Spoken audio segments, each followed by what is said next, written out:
חונני, חונני, חונני השם, כי נבהלו עצמוי, ונפשי, ונפשי, נבהלו מאוד. ברשות מוריי ורבותיי,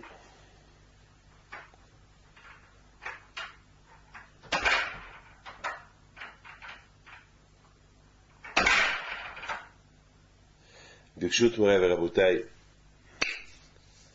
avec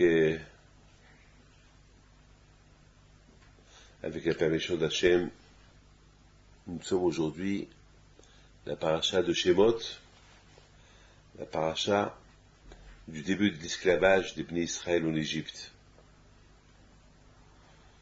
Et ce qui est impressionnant, c'est que lorsqu'on réfléchit un peu, avec tout ce que les Juifs ont pu souffrir en Égypte, ils ne se sont pas assimilés aux Égyptiens. Je parle de l'Égypte de l'époque. L'Égypte il y a 4000 ans. L'époque des pharaons. L'époque où l'Égypte était idolâtre. Ils vénéraient tout ce qui est naturel.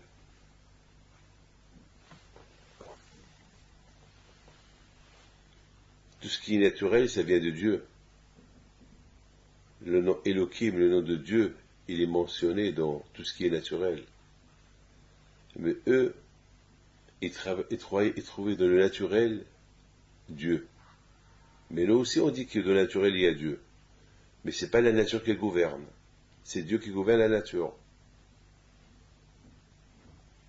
C'est pas l'argent, par exemple l'argent. L'argent, c'est Dieu. C'est comme Dieu, l'argent. Nous on entend parler de l'argent. Avec l'argent c'est le pouvoir. Mais l'argent, c'est pas Dieu. C'est moi le maître de l'argent. L'argent, il ne peut pas être mon maître. Mais malheureusement, il y a des gens qui vont donner leur vie, vont vendre leur vie pour l'argent. Et c'est dommage, c'est dommage. Il y a des gens qui vraiment, moi je connais des gens qui sont prêts à donner leur vie pour l'argent. C'est inimaginable. C'est vrai, on a tous besoin de l'argent, mais c'est pas l'argent qui va me rendre un esclave, son esclave. L'argent, il est dans ma poche. C'est moi qui dois le maîtriser. C'est lui qui va être dans ma poche et me maîtriser. Et c'est qui est dans ma poche.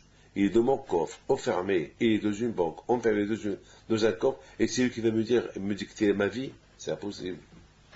Malheureusement, c'est ce qui se passe aujourd'hui. C'est pour ça que je dis tzadikim, l'argent, ça n'a pas de valeur. Parce qu'ils savent que l'argent, c'est pas quelque chose qui est durable. Et c'est pas ça qu'on prend avec nous. Moi, j'ai toujours dit, c'est quelque chose que je prends toujours avec moi, c'est ça qui est important. Et l'argent ne le prend pas avec nous. Il reste là. Par contre, on dit,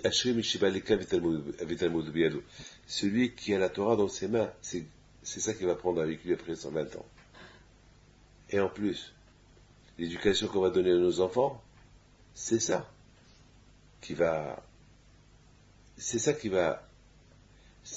notre acquis.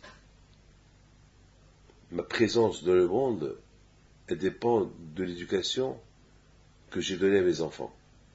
Et selon ce que j'ai donné à mes enfants, eh ben, mon nom il reste. Ben, si j'ai rien donné à mes enfants ils seront, je sais pas, autre personne, donc moi je suis déjà perdu, je suis déjà oublié. Qui fait rappeler mon grand-père Rabbi Haim Pinto? Moi, ma présence, parce que je suis son chemin. Qui va rappeler le nom de Rabbi Haim Pinto de les générations à venir? Eh ben, mes enfants. Mes enfants, tout dépend si eux aussi continuent à donner ce que je leur ai donné comme éducation juive. Alors, dans la paracha de cette semaine, c'est la paracha de Shemot. C'est la paracha que la Torah nous parle des noms. C'est quoi les noms? C'est-à-dire que si les Juifs ils sont restés Juifs en Égypte, ils ne se sont pas assimilés, c'est parce que, elle est Shemot ben Israël, parce que ils ont fait attention à leur nom, ils n'ont pas assimilé leur nom avec les autres noms. Ils ont gardé leur nom juif. Ils ont gardé leur langage. Ils ont gardé leurs vêtements. Les mêmes vêtements que leurs parents portaient et leurs grands-parents portaient. Ils n'ont pas changé. Mes amis, et j'ai beaucoup de choses à vous dire. Je crois que le cours d'aujourd'hui va être un peu basé sur des choses qui sont un peu simples.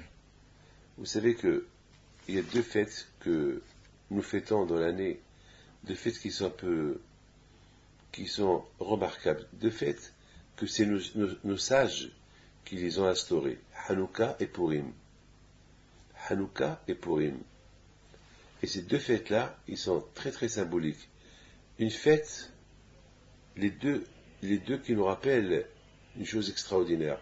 Les 2 qui nous rappellent comment le peuple juif, à l'époque des Grecs, presque, ils ont été assimilés. Ça veut dire, ils seraient restés comme nation, mais une nation assimilée et perdue dans la nature. Perdue de la nature. Parce que les Grecs, ils n'ont pas voulu tuer les Juifs, non.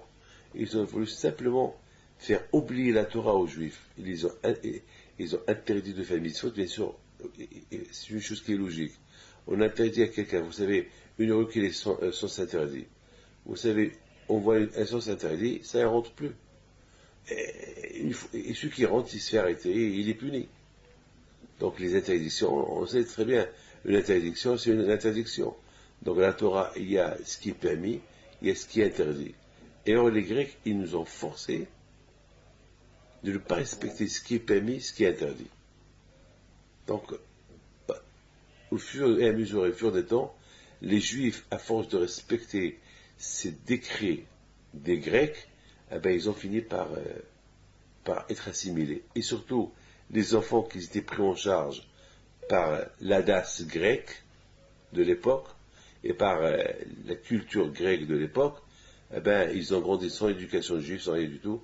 Alors presque la plupart du pays juif, du judaïsme, là où ils se trouvaient, presque ils se sont assimilés. Et il y a eu un miracle, qu'il y a eu la révolte. Et cette révolte, elle a fait que les Juifs, ils ont chassé les Grecs de leur territoire et ils ont commencé encore à rentrer dans la Torah. Et c'est un miracle qu'on commémore aujourd'hui. Et pourquoi on le fait aujourd'hui, ce miracle-là? Pourquoi? Quel rapport entre nous et eux? Eh bien, le rapport, il est simple. Parce que nous aussi, malheureusement, ça peut nous arriver ce qui est arrivé à nos parents. Donc, le fait de se rappeler ce qui est arrivé à nos parents, ça nous met en garde. C'est-à-dire, fais attention. Fais attention au danger. Parce que si tu veux garder ton judaïsme, il y a des limites, il y a des clauses, il y a des conditions. On ne peut pas faire notre religion comme ça. Hier soir, j'ai mangé chez quelqu'un et il y avait là-bas une femme. Une femme elle n'a pas eu. Elle était honnête. Elle me dit, je m'excuse parce que j'ai parlé un peu du vrai Torah. Et elle me dit, je m'excuse, vous savez, moi je n'y crois pas. Moi je suis d'une famille qui ne croit à rien et je suis issu d'une famille qui font beaucoup de hesed, beaucoup de bien et pas plus. Mais nous, à la Torah, chez nous, il n'y a pas de kasher, chez nous, il n'y a rien du tout. On fait, même Pessah, on ne le fait pas, il n'y a pas. Mais on est juifs, on est des traditionnalistes à notre façon. Je dis traditionnaliste, c'est quoi? Et traditionnaliste, ça veut dire la tradition. Mais quelle tradition? Il y a la religion juive, il y a la tradition juive, il y a les coutumes juives. Alors, la tradition, la religion, c'est le respect des mitzvot, le respect du Shabbat, etc., etc. Donc vous ne le faites pas. Très bien. Tradition. Quoi? Tradition, il y a beaucoup de gens qui ont la tradition de respecter Shabbat, de faire Kiddush. Donc vous ne faites pas. Non. Pas Pessah. Mais par tradition, non. Alors quoi? Vous gardez quoi? Vous êtes juif à quel titre? Elle me regarde et me dit, non, non, non, non, on sait ce qu'on fait. Je lui dis, très bien, très bien. Je voudrais bien voir si votre fils, il va parler votre langage un jour. Si vous parlez, on sait ce qu'on fait, votre fils, il dira, j'ai rien reçu. Votre fils, il n'aura rien à respecter. Votre fils, il donnera un bon coup de pied à ce que toi, madame, tu respectes. Et son fils était à côté. Il a fait un sourire. Elle le regarde. Elle lui dit, dis-moi mon fils, j'ai raison, pas, tu seras comme nous. Et là, il a éclaté. Il a répondu à sa mère, devant tout le monde. Il dit, maman, non, j'ai une copine. Tu sais bien. Tu sais bien. Et tu sais bien, je me suis même rendu compte que je vois que personne ne me dit rien pour... Je vois mon copain qu'il est avec une fille qui n'est pas juive et qu'il a des problèmes avec ses parents. Avec toi, j'ai pas de problème. Donc, ça va. Il dit, bon, tu sais, mon fils, moi simplement, je te laisse, je sais qu'un jour, tu vas pas me décevoir. Et il dit à sa mère, maman, j'ai 22 ans. Je suis un homme. J'aime cette fille. Et je veux me marier avec cette fille. Là, la maman, elle le regarde. Et lui dit, mais tu peux pas nous faire ça? Et il lui répond, et pourquoi pas? Qu'est-ce qu'on garde? Je suis à la maison, pour toi, maman, tu m'as dit de prendre une fille qui n'est pas de chez nous. On garde rien du tout. Il n'y a rien. D'ailleurs, toi-même, maman, tu l'as dit. C'était une victoire de la part du garçon. Il a aidé quelque part, il est venu à mon secours, à mon aide, pour que lui réponde à sa mère. Sa mère, elle commence à pleurer, elle commence à discuter avec son fils, et son fils, il lui dit devant tout le monde, maman, on va pas laver notre linge sale ici, à côté des gens qui nous ont invités. Elle s'est levée de la table et elle est partie. Mes amis, c'est ça. Les Grecs, c'est ce qu'ils ont voulu faire. Les Grecs, ils ont interdit aux parents de respecter les mitzvot, et, bien sûr, ils ont pris en charge leurs enfants. Ça veut dire que les enfants, c'était les Grecs qui s'occupaient de leur éducation. Et qu'est-ce qu'ils leur ont donné? Une éducation grecque, anti-juif, anti-religion, anti-Torah, anti-tout. Croire à la nature. Alors, Baruch Hashem, grâce à Dieu, on a réussi à se débarrasser de ces sculptures grecques. Mais, nos sages, ils nous ont obligés, ils ont instauré une loi de se rappeler de ce miracle. Parce que cette histoire, que notre peuple juif a traversé en Israël, que presque il a perdu son judaïsme, son identité judaïsme, ça peut arriver à n'importe quelle personne, à n'importe quel individuel. Non seulement à toute la nation juive, non, à n'importe quel individuel. Ça veut dire, faites gaffe. C'est la raison pourquoi la maison, l'allumage de Hanouka, c'est écrit Ishobeto. Chaque maison, elle doit allumer la Hanouka. C'est pas, on allume la Hanouka pour la communauté, et c'est tout. Non. Chacun, il doit Ishobeto. Chaque juif, il doit allumer la Hanouka. D'ailleurs, nos frères Ashkenaz, chaque membre de la famille, il a une Hanouka chez lui. Si quelqu'un il a 5 enfants, eh ben c'est 5 enfants qui vont avoir leur Hanouka.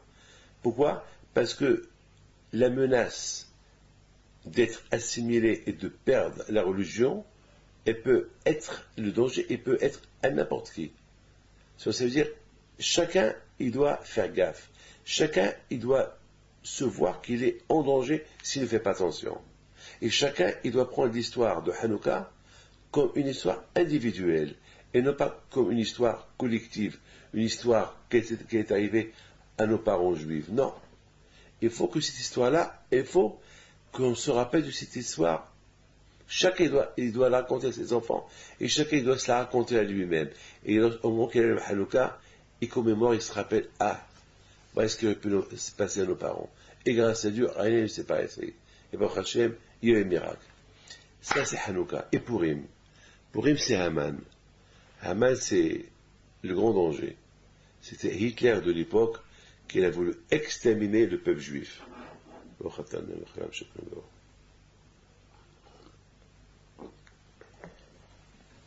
Qu'il a voulu exterminer le peuple juif. Là où ils sont, là où ils sont, là où ils sont, là où ils se trouvent. Et là aussi, le bon Dieu nous a protégés. Donc ça veut dire, il y a deux facteurs. Il y a deux choses qui mettent le juif en danger. L'assimilation, l'extermination, la Shoah. Pourquoi? Eh bien, il n'y a pas de réponse à ça. Il n'y a pas de réponse à cette question. Pourquoi on ne sait pas? Peut-être il y a des raisons, mais c'est comme ça. Aujourd'hui, à notre époque, grâce à Dieu, aujourd'hui on vit les époques qui sont modernes. Aujourd'hui, on ne peut pas imaginer une Shoah. Et aujourd'hui, on ne peut pas imaginer un pays qui va nous forcer à fermer nos synagogues, à ne pas exercer notre religion. Ça n'existe pas. Grâce à Dieu, qu'on soit au Maroc, qu'on soit en Tunisie, en Algérie, qu'on soit là où on est, en Europe, en Amérique latine, en Amérique du Sud, en Asie, au Moyen-Orient, là où le juif se trouve, grâce à Dieu, il n'y a pas de problème. Beaucoup des fois, je fais ma prière dans l'aéroport, les gens passent, bon, il y a ceux qui rigolent, il y a ceux qui respectent, qui me respectent, voilà. Dans l'avion, pareil, il y a le respect, Bien sûr, il ne faut pas faire des choses pour embêter les gens, bien sûr, mais il y a le respect. Donc, mes amis, le peuple juif, depuis sa création en Égypte, parce que le peuple juif, il est né en Égypte. C'est en Égypte qu'il est né. Moshe Rabbeinu, c'est en Égypte qu'il est né. Aaron la Cohen, Myriam. Et c'est de l'Égypte qu'on est sorti. Et on a reçu la Torah. Et après, on est rentré en Eretz Israël, la terre de Canaan. Et après, malheureusement, on a été exilé par deux fois. Après la destruction du premier temple, et après la destruction du deuxième temple. Mais ce qui est impressionnant, c'est que l'histoire de Hanouka, l'histoire de l'assimilation, l'histoire des Grecs, ils ont voulu assimiler les Juifs en lui interdisant à respecter sa Torah, ça s'est passé à l'époque du deuxième temple, vous vous rendez compte? Alors qu'il y avait le temple. Et en plus, ça s'est passé en Israël. Ça ne s'est pas passé ailleurs d'Israël. On comprend, par exemple, si des Juifs qui habitent en France, on les force à ne pas faire leur religion, parce qu'ils sont minorités. Mais là, c'est les Grecs qui sont minorités, qui sont rentrés en Israël et qui ont obligé la majorité de devenir comme eux. Inimaginable. Inimaginable. La question se pose, pourquoi? Et comment? Comment ça pouvait se passer? Comment? Dans mon propre territoire, dans mon propre pays, on m'a obligé, non seulement qu'ils ont occupé, mais qu'ils ont obligé les Juifs à devenir grecs, à mettre de côté la religion. C'est quelque chose qui est détonnant, c'est quelque chose qu'on ne peut pas imaginer. Comment vous pouvez comprendre cela? Eh bien, nos sages ils disent, parce qu'ils n'ont pas bien prié, ils n'ont pas bien fait la aboda, ils n'ont pas bien fait le service de la Kadosh. Un juif, il a un travail.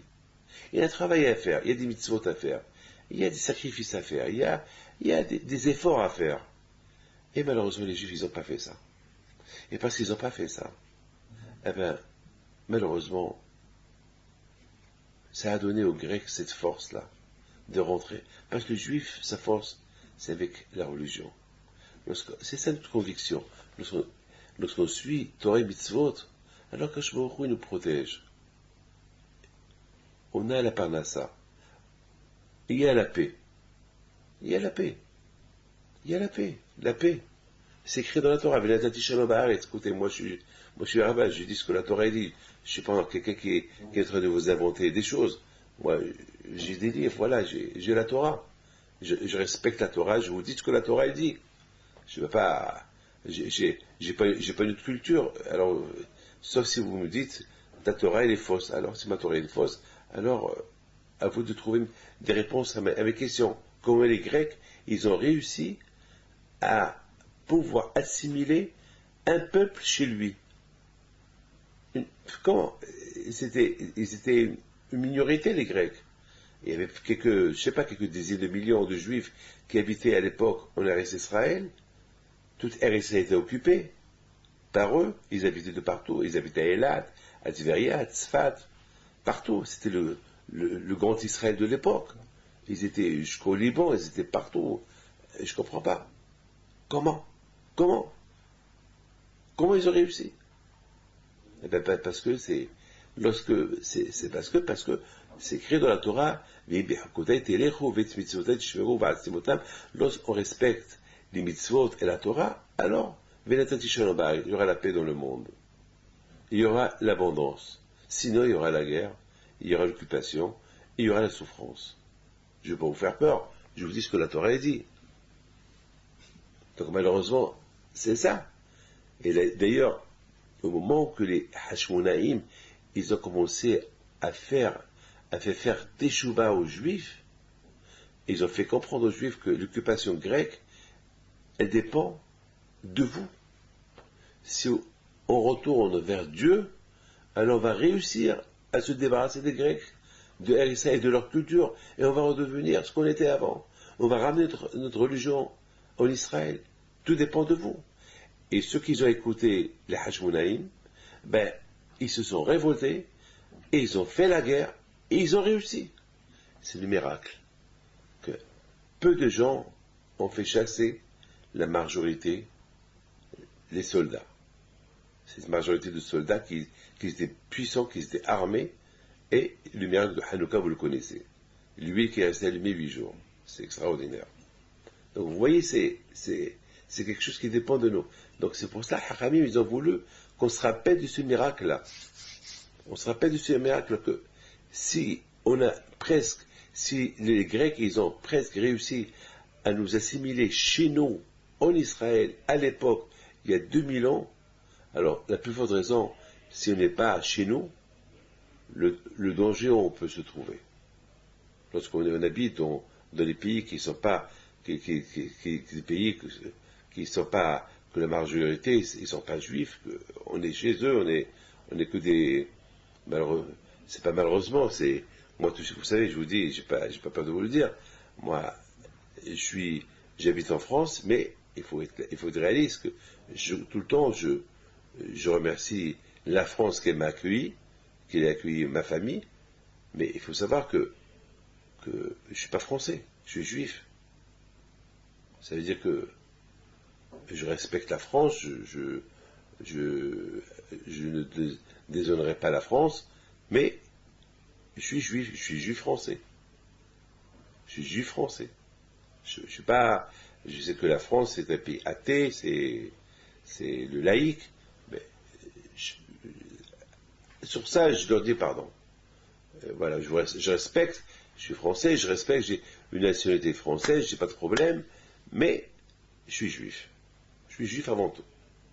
Parce que ma religion, si que Dieu préserve, je dois avoir à faire le choix entre ma religion et mon identité française, et bien sûr, je dirais, ma religion est passée avant tout. Ben, c'est comme ça. Malheureusement, je ne peux pas dire autrement, c'est comme ça. C'est pas sans manquer le respect à la France, c'est pas sans déshonorer la France.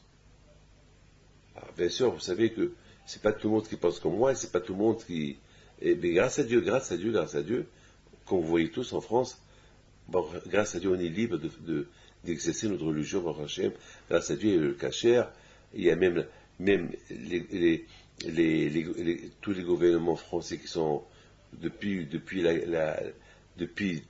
Napoléon, ils aident des juifs, ils leur donnent des terrains pour construire des synagogues, et le grand rabbinat, c'est Napoléon qui l'a fait. Bon, grâce à Dieu, on n'a pas de problème grâce à Dieu aujourd'hui.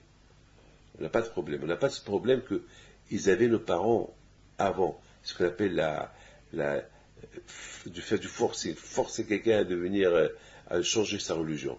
Aujourd'hui, grâce à Dieu, les temps ont changé aujourd'hui. Mais il y a ce qu'on appelle le modernisme, le laïque. Le modernisme et le laïque, c'est une façon de...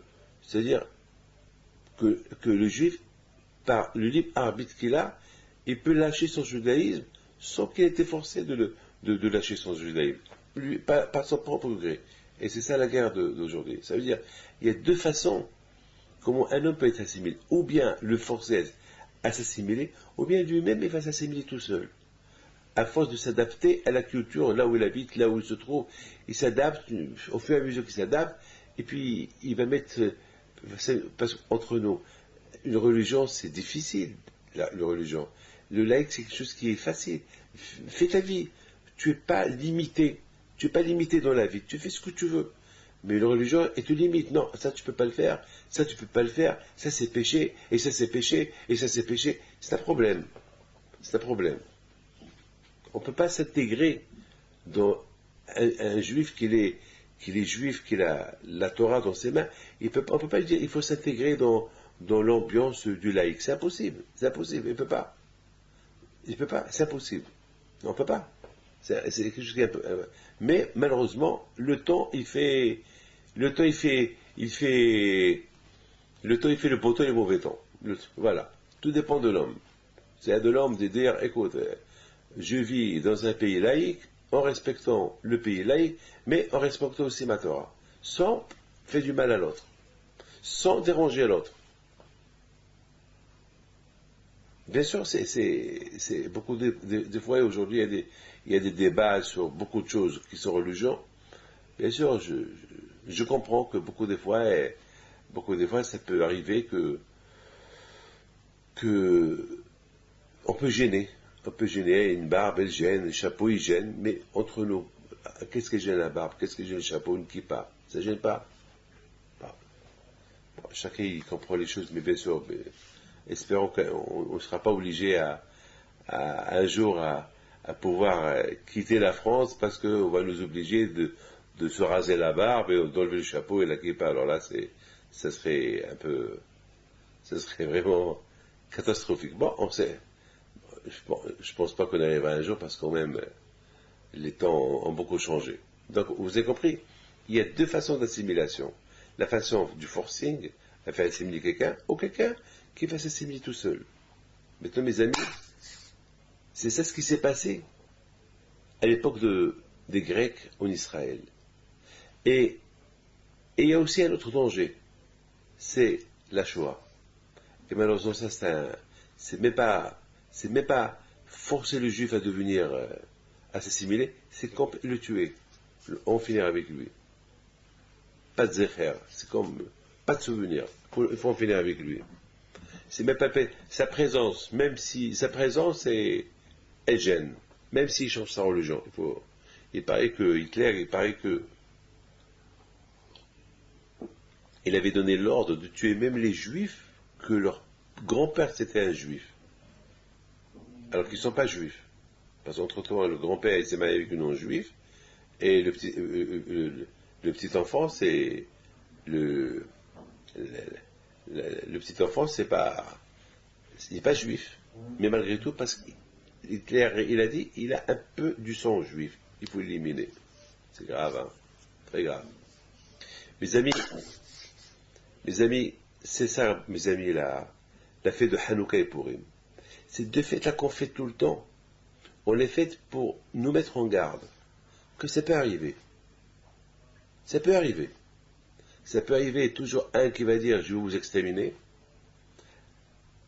Et grâce à Dieu, on commémore, on fait toujours la fête de Purim. Pourquoi? C'est pour se rappeler à soi-même que ça ne peut pas arriver. Que même s'il y a quelqu'un qui veut faire ce qu'il a fait Hitler, et comme certaines personnes dans l'histoire qui ont voulu exterminer le peuple juif et l'éteindre, comme à l'époque des Grecs et des Romains et les Babylons de l'époque, les Babel de l'époque, mais ils n'ont pas réussi. Toujours Hachem, à la fin, bon, il y a eu quelque chose qui s'est passé, qui s'est passé, et rien ne s'est passé. Donc quelque part, parce que l'histoire, on connaît l'histoire, et l'histoire elle fait peur. Alors, lorsqu'on fait Purim, Et on fait la fête, on se déguise, on fait la fête de Purim, et on raconte l'histoire de Haman, d'Esther, de Mordechai. Quelque part, c'est un message pour nous, et n'aie pas peur. Avec tous les problèmes, avec tous les gezerot, toutes les circonstances qu'on peut traverser, tous les mal qu'on peut traverser, et toutes les menaces qu'on peut traverser, les guerres qu'on peut traverser, n'aie pas peur. Am Israël Hay. Am Israël, il est protégé. Et quand il est protégé, lorsqu'il est avec sa Torah. Donc c'est la raison pourquoi on rappelle ces deux fêtes. Une fête qui nous met en garde du danger de l'assimilation,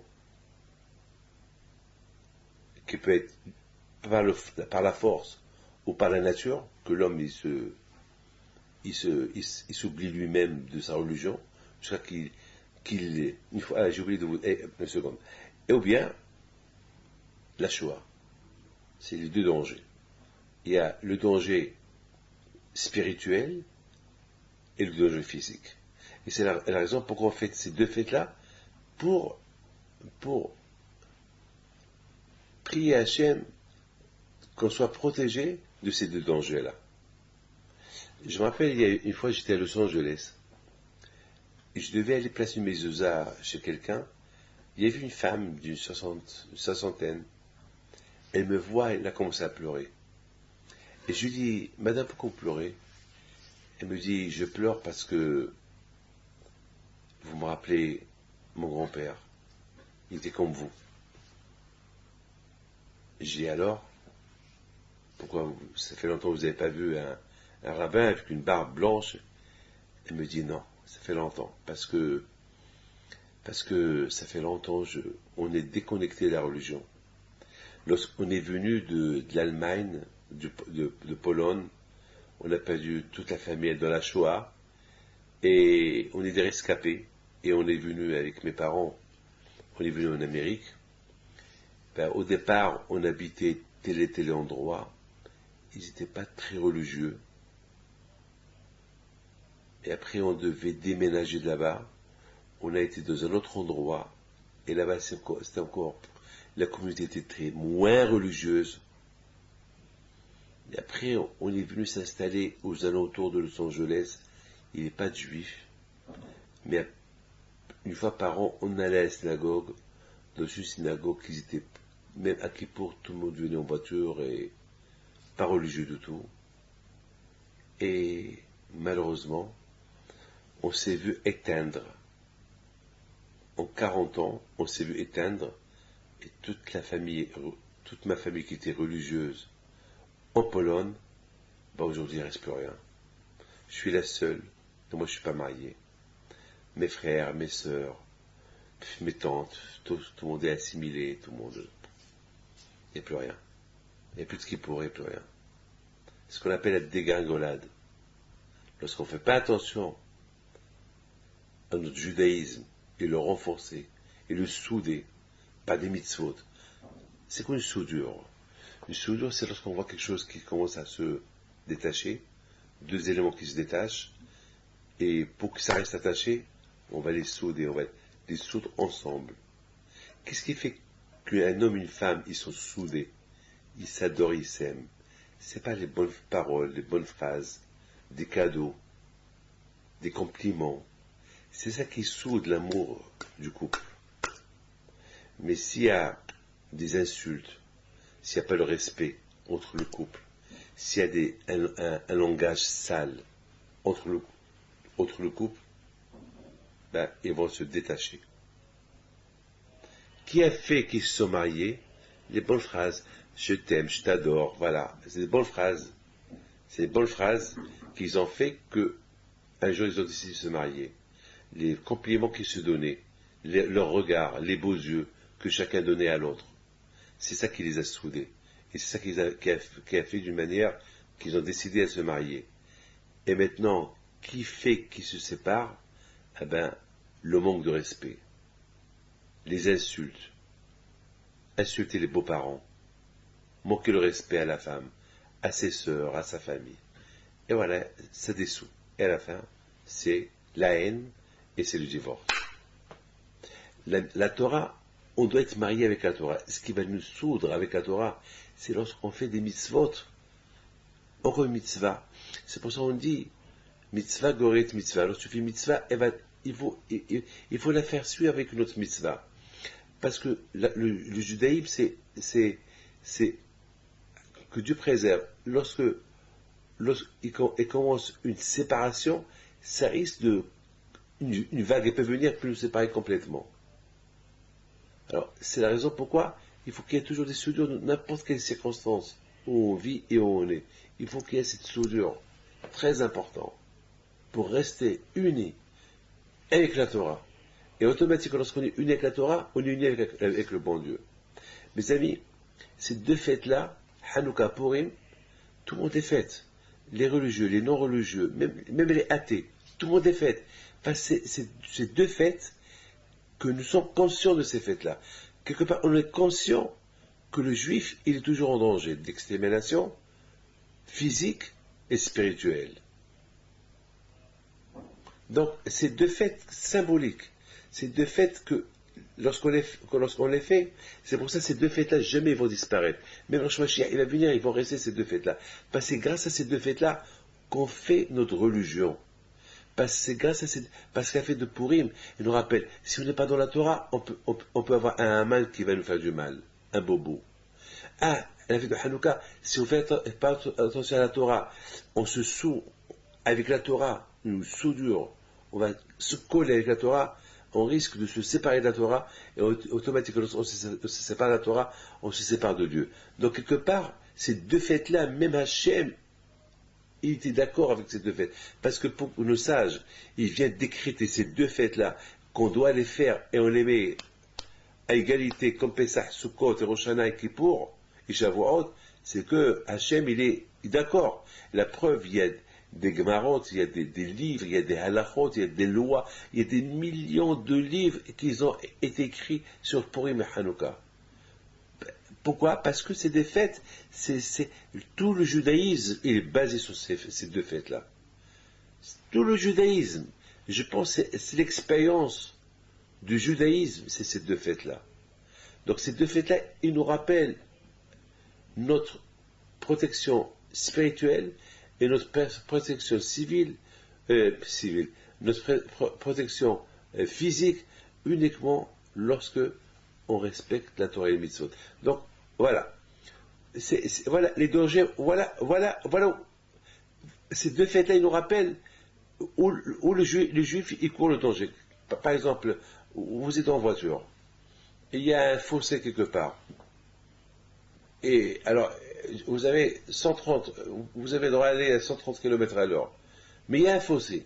Alors, il y a des signes, il y a des signalements. Et il y a un fossé, faites gaffe. Ralentissez, faites attention. Il y a un virage. Il y a des signes qui signalent. Donc, la fête de Rosh Hashanah et Sukkot, la fête de Hanouka et Purim, c'est des signalements. Halt, fais gaffe. Attention au danger. Attention, le danger de l'assimilation, ça peut arriver par le forcing, ou ça peut arriver par lâcher. Par exemple, je vais vous dire une chose. Moi toujours, je suis contre un mariage, un mariage entre une fille religieuse et un garçon qui n'est pas religieux. Je les déconseille. Parce que ça ne va pas marcher. Il n'y aura que des histoires. Ou un garçon qui est religieux avec une fille qui n'est pas religieuse. Pas plus qu'hier. Hier, il y a une fille qui vient, elle pleure. Mes parents ne veulent pas que je me marie avec ce garçon. Je dis mademoiselle, je les comprends. Parce que toi, tu n'es pas religieuse. Et lui, il est religieux. Et je comprends tes parents. Et tes parents, ils ne mangent pas cachère chez eux. Et alors, ce garçon-là, il va les embêter. Et il va dire, cachère, je les comprends. Mais pour toi, c'est pas bien pour toi. Et en plus, il va se passer un événement. Ou bien, tu vas faire la religion par force. Tu ne vas pas la faire avec amour. Ou bien peut-être tellement que lui va t'aimer, lui-même, peut-être, il va se lâcher, il va faire ta vie, après il va commencer à aller chez tes parents. Donc pourquoi le pauvre? Il est religieux, il a eu une bonne éducation. Pourquoi tu veux lui faire perdre ce qu'il a dans les mains? Et de plus, et peut-être, vous allez avoir toujours la guerre. Faire la guerre toujours. Oui, pourquoi? C'est pas la guerre. Je ne conseille pas. Je ne conseille pas. Donc, mes amis, ces deux fêtes-là, ils sont très importants. Et je pense à une chose extraordinaire. Hanouka, ça c'est un peu de la Kabbalah. Parce que dans la Kabbalah, il y a toujours des signes. Par exemple, Hanouka et Purim, les deux lettres, la première lettre de Hanouka, c'est le Het, et la première lettre de Purim, c'est le P. Et Het et P, c'est quoi? Het et P, c'est Pah. C'est quoi Pah? Pah, c'est le Satan, c'est la Klipa, c'est la Touma. Pah Nishbar. C'est quoi Pah Nishbar? Ça veut dire que lorsque on respecte bien, lorsqu'on a compris ce que ça signifie, la fête de Hanouka et la fête de Purim, alors c'est qu'on a gagné le Satan, on a gagné l'ennemi, on a gagné le Yetzirah. On l'a gagné, on le casse. Lorsqu'un juif, il sait comment garder son judaïsme, alors il va rester toujours attaché à son judaïsme, attaché à son Dieu. Lorsqu'un juif, il fait Torah et Mitzvot, alors le bon Dieu va le protéger. Il n'y aura pas un Haman, il n'y aura pas un Haman qui va l'exterminer, il n'y aura pas une Shoah. Bon, bien sûr, vous allez me poser des questions, et à l'époque, et beaucoup des fois, on a vu que dans la Shoah, il y avait beaucoup de religieux qui sont morts. Oui, Dieu, pourquoi il ne les a pas protégés? C'est une question que je ne peux pas vous répondre. Il y a beaucoup de gens qui me disent, où était Dieu pendant la Shoah? Et je lui dis, il était caché. Mais pourquoi il était caché? Ben, je ne sais pas, j'ai pas de réponse. J'ai pas de réponse. Il faut attendre après 120 ans et tu auras une réponse. Tu demanderas toi-même à Dieu. Mais moi, j'ai pas de réponse, je peux pas répondre. C'est une question qui n'a pas de réponse. J'ai pas de réponse. Moi-même, parfois, je me dis, mais pourquoi? Bon, grâce à Dieu, on est là. Au lieu de compliquer la vie, pourquoi, eh ben, j'ai trouvé ma réponse. Je suis parti à Auschwitz, avec des amis, et j'ai visité Auschwitz, les camps de concentration, et j'ai pleuré, et j'ai fait le Kaddish, et j'ai fait là-bas 2-3 cours de Torah, avec tous les gens avec qui on était. Et je suis parti à cette fameuse endroit, le fameux endroit où il y avait Mengele avec ses mains, lorsqu'il y avait les trains qui arrivaient et les gens qui descendaient du train, et il les voyait, et avec ses mains il faisait comme ça. C'est-à-dire, toi à vivre, toi à la mort. Avec ses mains il jouait. La vie et la mort dépendaient de ses mains. Un petit monsieur. Et ce qui est incroyable, lorsqu'on voit les films et les photos de Mengele en train de faire ces gestes-là, il y avait peut-être 4-5 soldats, 10 soldats. Il y avait des milliers de juifs là-bas. Ils avaient peur d'eux. Je comprends pas.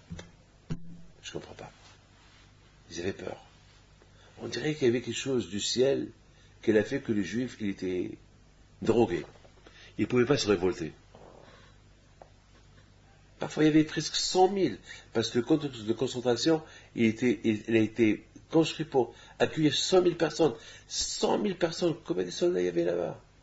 Combien de soldats qui menaient la garde? Combien? Qu'est-ce qui s'est passé?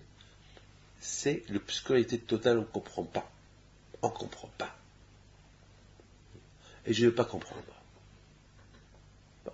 Et je n'ai pas de raison à comprendre. Donc vous voyez mes amis, lorsqu'on respecte la Torah et les mitzvot, à Pah Mishbar, la Satan, la Klipa, les Gezerot, on est protégé. Mais uniquement lorsqu'on fait attention à notre judaïsme, à notre Torah, alors à Pah Mishbar, si on prend, c'est ça les deux fêtes, ces deux fêtes de Hanouka Purim, c'est deux fêtes symboliques.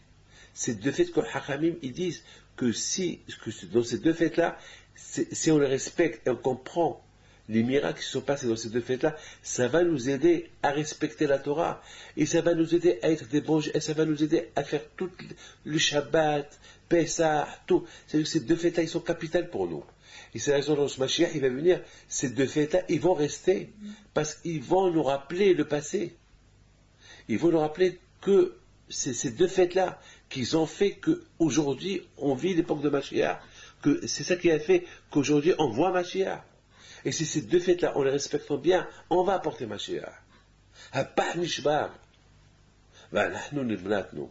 עזרנו בשם השם, עושה שמיים וארץ. Et les dernières lettres de Hanouka Purim, la dernière lettre de Hanouka c'est le He, et la dernière lettre de Purim c'est le même. Ça fait le chiffre Ma, 45. 45 c'est Adam. Et Adam c'est le chiffre 45. Et aussi le chiffre 45 c'est un des noms de Dieu. Ça veut dire que c'est moi Hachem.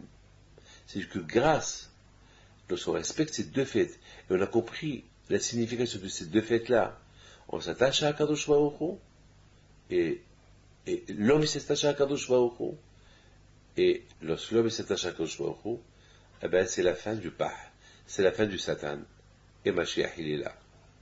Mes amis, Mashiach il n'est pas encore venu. Étant donné que Mashiach n'est pas encore venu, donc on a un long travail à faire. C'est un long travail à faire. Je voudrais, mes amis, simplement vous rappeler que si grâce à Dieu aujourd'hui, on lit la paracha de Shemot, on voit l'histoire de nos parents en Égypte, que nos parents, ils ont vécu, ils étaient je ne sais pas combien, 2 millions en Égypte. Et l'Égypte de l'époque, c'était une puissance, une puissance, une puissance. Et malgré tout, grâce à Dieu, nos parents, ils ont résisté. Ils ne se sont pas assimilés. Ils sont la Torah. Ils n'avaient pas encore la Torah. Mais ce qui les a aidés, c'est inclus le nom. Leur nom qu'ils ont respecté. C'est-à-dire que le juif, quelque part, il faut qu'il respecte quelque chose. Lorsque Hachem, il voit qu'un juif qui n'habite pas chez lui, il vit dans la nature, et malgré tout, il fait des efforts pour maîtriser une mitzvah, il fait des efforts, il fait un sacrifice il ne montre pas qu'il a honte de son judaïsme. Alors le bon Dieu, il aide. Mais ce qu'il a honte de son judaïsme, comme une femme, il y avait une femme que je lui dis, pourquoi il n'y a pas mis ça? Elle me dit, j'ai honte. Je dis, pourquoi tu as honte? Elle me dit, j'ai honte. J'ai honte des voisins. Elle me dit, tu es juif. Mais je dis, mais tu es juif. La médecine, la réalité, c'est que tu es juif. Est-ce que tu es juif? Elle m'a dit, oui, mais j'ai honte. Ça veut dire que ta maison, c'est pas cachère. Je sais dire que chez toi, la maison, c'est pas cachère. Elle m'a dit, je lui dis, voilà. Lorsque tu as honte des voisins, pourquoi tu as honte des voisins? Pourquoi eux, ils ont honte de toi? Lorsqu'ils font les fêtes, ils ont honte de toi. Ils n'ont pas honte de toi. Pourquoi tu as honte d'eux? Il y a quelqu'un qui m'a raconté qu'avant-hier, il habite en Israël, hein. Il me dit que son voisin, il le voit avec une kippa. Il dit, non, tu vas pas habiter avec nous, toi, ici. Je dis, pourquoi pas? Il me dit, une kippa? Mais ici, personne ne porte la kippa ici. Je dis, monsieur, moi, j'arrive de France. En France, je mettais la kippa. Et là, en Israël, ma terre, là où on devait se sentir juif, tu veux m'interdire à porter la kippa? Il me dit, non, je lui dis, non, ici, on ne porte pas la kippa. Et moi, je vais faire une guerre à tous ceux qui portent la kippa. Mais le monsieur là, il le regarde, hein, il était choqué. Il était choqué. Il m'a demandé, Rabbi David, quoi faire? Je lui ai dit, écoute-moi.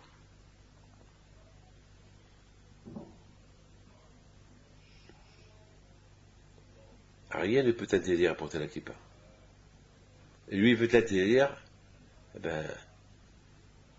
peut-être c'est un mauvais voisin, et j'ai peur que ça va mal se passer avec lui. Vous savez ce qui s'est passé? Il s'est passé que, au départ, il y a eu des discussions, il crachait sur lui, il crachait par terre. Mais un jour, le voisin, il vient avec une kippa, lui-même. Alors, le juif français lui dit, mais c'est quoi ça? Tu portes la kippa? Il dit, non, j'ai peur de mon père, je viens de l'enterrement de mon père. Alors il lui dit, alors ça veut dire quoi? Ça veut dire qu'on met la kippa uniquement lorsqu'on perd quelqu'un? Il dit, bon, je m'excuse. Malheureusement, c'est maintenant que j'ai réalisé c'est quoi C'est quoi la kippa? C'est qu'on ne peut pas porter la kippa uniquement lorsqu'il y a un décès. Voilà, mes enfants. Il ne faut pas avoir honte. Je voudrais, mes amis, rappeler quelques lignes. Et je termine avec cela. Lorsqu'on allume la Hanouka, vous avez remarqué qu'on allume chaque jour une de plus. On ne comprend pas une, et après on termine par 8. Qui veut dire quoi? Qui veut dire Moussi Véroler. C'est-à-dire qu'on doit, dans la religion juive, on doit toujours progresser et pas diminuer. Vous avez compris? Beit Shammai, ils ont dit il faut commencer par 8, et chaque fois il faut diminuer.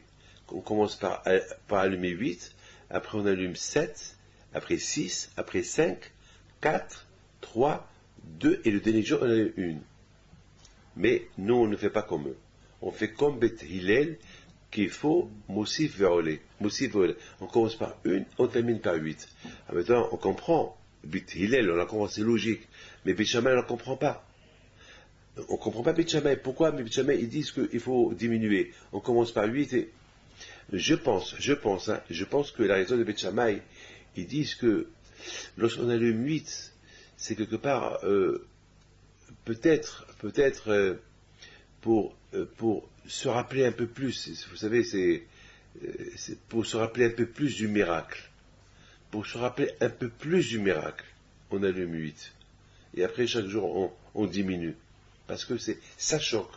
Parce qu'en général, toujours, les gens, ils ont 1, ils veulent 2, ils ont 2, ils veulent 3, et ils ont 3, ils veulent 4, ils ont 4, ils veulent 5, ils ont 5, ils veulent 6. Toujours, l'être humain, il veut plus. Et lorsque on voit quelqu'un qui veut moins, ça choque, ça donne à réfléchir. Donc, Beit Shammai, ils ont dit que peut-être en diminuant, les gens vont se poser des questions. Ils vont être plutôt curieux, pourquoi on diminue. Donc ils vont se poser des questions, on va leur expliquer je pense que c'est ça l'idée de Beit Shammai. Mais Beit Hillel, ils disent non, c'est mieux plutôt que les Juifs, ils allument, on leur apprend de progresser. C'est pas que c'est eux qui te posent des questions, il faut les pousser à leur apprendre comment progresser. C'est pas la peine qu'on arrive à diminuer pour qu'ils nous posent des questions pour qu'on diminue. Donc c'est mieux de progresser. En plus, je pense que Beit Shammai veut dire lorsque on diminue, ça veut dire Hachem diminue un peu nos souffrances. Ça veut dire que lorsqu'il est malade, grave malade, donc avec un traitement, donc ça diminue sa souffrance. Donc quand quelqu'un qui est assimilé complètement lorsqu'on lui enseigne la Torah, ça diminue, ça diminue un peu son manque de émouna, son manque de émouna en Akadosh Baruch Hu. Il s'attache de plus en plus à Dieu, jusqu'à qu'après il croit en Akadosh Baruch Hu. Je crois que c'est ça l'idée de Beit Shammai.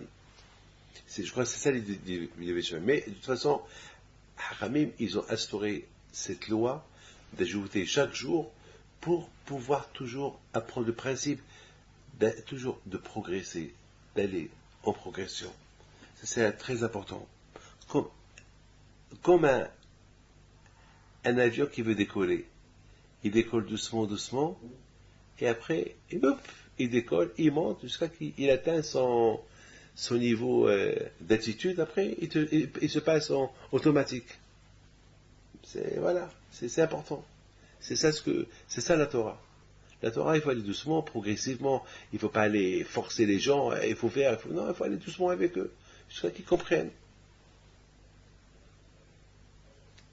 Et bien sûr, il y a beaucoup de gens qui veulent tout savoir. Il y a beaucoup de gens qui me posent des questions dans la Torah. Et je leur dis, écoutez, cette question qu'on va me poser, c'est une question que toute la Torah, elle est basée sur cette question. Il me manque des années pour te la répondre. Attends, viens, il faut qu'on commence du début. Parce que si je te réponds, tu vas m'inonder avec des questions, et si je te réponds, je ne pourrais pas te répondre. Tu me poses une grande question. Alors, il faut aller doucement. Il faut déjà que je t'apprends un peu, je te donne le goût à ce que je vais te dire, et au fur et à mesure, toi-même, tu vas commencer à découvrir le goût.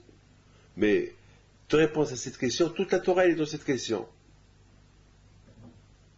Par exemple, quelqu'un qui rentre dans une chambre, qui a les coffres forts, et il regarde, il y a des billets de partout, des diamants de partout, et il veut tout savoir. Qu'est-ce qu'il y a? Attends, tu commences à compter du début. Case par case. Et après, tu sauras ce qu'il y a. Mais tu veux tout savoir, tu veux savoir qui est là. C'est impossible. C'est impossible. Déjà, étudie un peu aujourd'hui, prends goût aujourd'hui, et demain tu vas voir. Tu continues demain, tu vas trouver encore un autre goût. Et c'est très important. Et c'est ça. Mes amis, écoutez très bien. Nos parents en Égypte, pourquoi ils sont tombés? C'est parce que malheureusement, ils ont commencé un peu à lâcher un peu. Et lorsqu'ils ont commencé à lâcher, et voilà, presque ils se sont assimilés aussi en Égypte, nos parents. Ils ont commencé à fréquenter les endroits qu'il ne fallait pas fréquenter. Et alors que on leur a donné une ville qui s'appelle Goshen, et ils ont commencé à voyager un peu à la Côte d'Azur, et ils ont commencé un peu à Alaska, ils ont commencé un peu à... Ils veulent faire du shooting ici, enfin... Et voilà. Et après, ils ont commencé à s'assimiler petit à petit, et une fois que les Égyptiens ils ont compris que le juif il commence un peu à être un peu partout, c'est là qu'ils ont commencé un peu à les encadrer, et hop, et ils ont rendu esclaves, mais entre-temps, les juifs se sont rendus compte dans quel état ils étaient.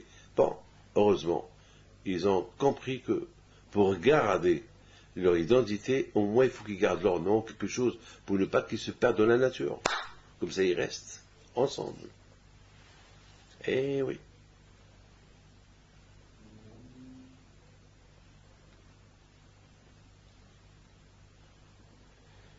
Mes amis, je termine. Il faut savoir une chose. Il faut savoir une chose. Et avec ça, je vais terminer.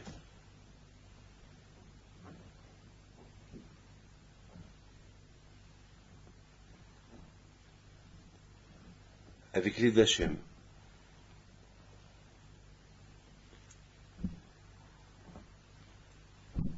Chacun de nous, il doit avoir une idée, une voyance, voir loin. Comme les Hashmonaïm, lorsqu'ils ont chassé les Grecs d'Israël, ils n'ont pas crié victoire. La première chose qu'ils ont voulu faire, si on crie victoire, le peuple juif, il va commémorer la victoire chaque année. C'est pas le moment de la victoire. Déjà, il faut ramener le peuple juif à la raison, à la Torah. C'est ça la victoire. Les Hashmonaïm, ils ont vu cette grande séparation entre le juif et sa religion. Ils ont voulu le réveiller. Ils leur ont inculqué, viens on va chercher. Hepsou Matsou, viens on va chercher la vérité. Cherchons ensemble la vérité. Cherchons ensemble la cause qu'on est arrivé là. Que les Grecs sont venus jusqu'à chez nous. Et presque ils nous ont détruits au niveau spirituel. Cherchons ensemble. Comment on va chercher? Eh bien, au Beth Amikdash, on va nettoyer le Beth Amikdash, on va allumer le Beth Amikdash. Mais il n'y a pas d'huile, on va le chercher. Et tous ensemble, ils se sont mis à chercher l'huile. Un huile cachée pour allumer la menorah. Ils l'ont trouvé. Waouh! Voilà la victoire. On a trouvé l'huile. L'huile Hachemen, c'est l'huile. C'est les mêmes lettres de Neshama, l'âme. Victoire! On a trouvé notre âme spirituelle. Et il est resté allumé 8 jours. 8 jours, c'est Shemona. Shemona, c'est les mêmes lettres de Hashemen, et c'est les mêmes lettres de Neshama. Voilà la victoire. La victoire juive contre les Grecs par rapport à la récupération de leur âme, de la Torah. C'est là que les Hashmonaïm, ils ont voulu amener les Juifs.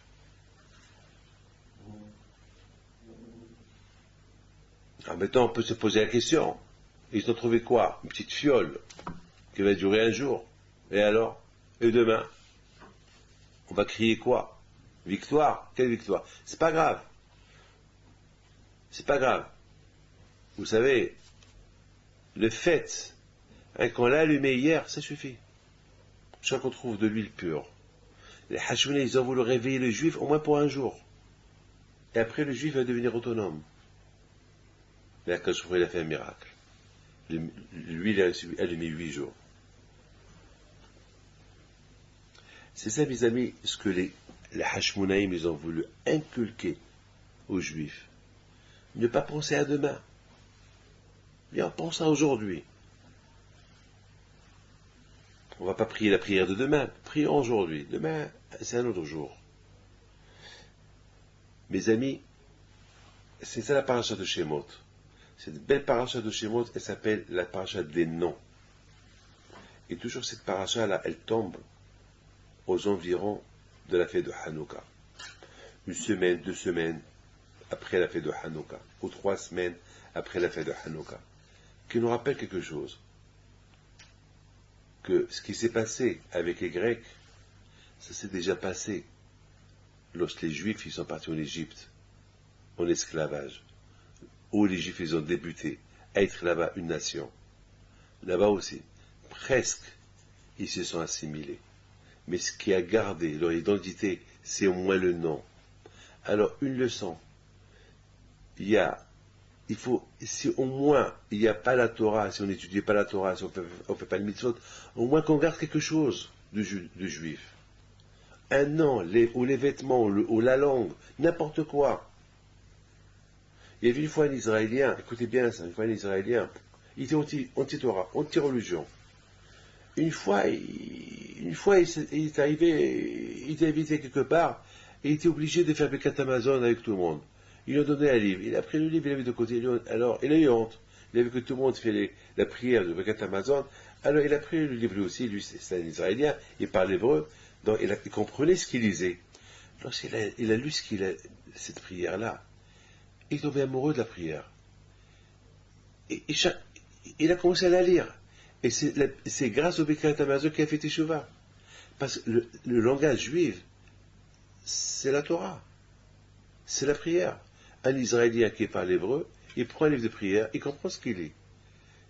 C'est pas possible qu'il va pas avoir une phrase qui va le souder à sa racine. C'est impossible. Donc c'est ça ce qui s'est passé avec nos parents en Égypte. Ce qui a fait de nos parents en Égypte, qui sont restés juifs et que Dieu les a libérés après, c'est parce que ils ont gardé quelque chose. Ils ont gardé les noms.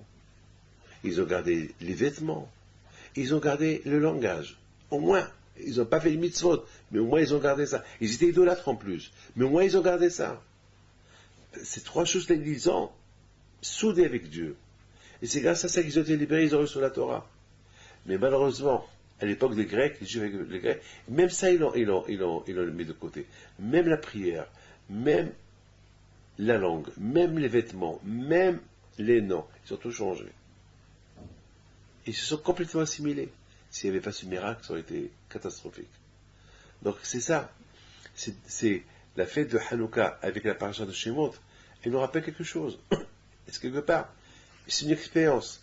Ça veut dire que si les Juifs, à l'époque des Grecs, ils ont suivi l'expérience des Juifs à l'époque, lorsqu'ils étaient en Égypte, eh bien, ils n'auraient pas été assimilés. Ils n'auraient pas eu besoin de ce miracle-là. De toute façon, en résumé, ces 2 fêtes-là, Hanouka Purim, c'est des fêtes qui ont resté éternellement, parce que c'est eux qui vont souder le juif dans sa Torah. Je vous souhaite à vous tous la santé et la joie, que Dieu vous protège.